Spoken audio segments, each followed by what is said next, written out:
to create a vignette in Photoshop CS6. I'm going to show you two different methods. One is the iris blur. I brought up an image here and created a few copies of it just so I can show you these various options. So I'm going to go into my filter and I'm going to go to blur, iris blur, and by default you get this little ellipse in here. I'm going to recommend you bring this, drag it all the way to the edge here.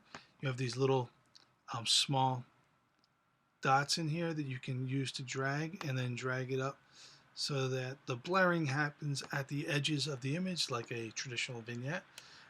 You can also drag this to change the midpoint.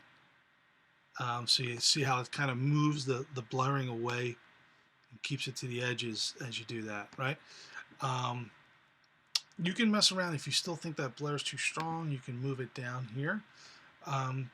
You don't really need the touch. In my experience, you don't need to mess with these sliders as much, but you can mess around with the blurring. And then the last thing I recommend is hit the Save Mask to Channels. That seems to do a nice job of feathering in the blurring effect. Hit OK. So this is an example of the iris blur vignette effect.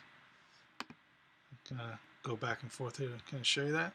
I might have went a little too strong. I could have brought that down possibly a little bit. It depends how much of a blur vignette you want to add. I probably went a little too strong though. Let me show you the lens correction. I'll take that away. So using the lens correction effect, also in the filters drop down, you can go to lens correction. And when that comes up, you can go to custom, and there's actually a vignette section here. I choose to go with the darken, and again you can move the midpoint to make the darken happen more at the edges as opposed to towards the center. By default, I like where the effect by default that this gives you, and I'll hit OK, and you'll see the vignette that occurs on the edges there. Gonna look at how it looks back and forth there. And so that's your two different options: lens correction and iris blur. I hope that's helpful. Please like and comment and subscribe. Thank you.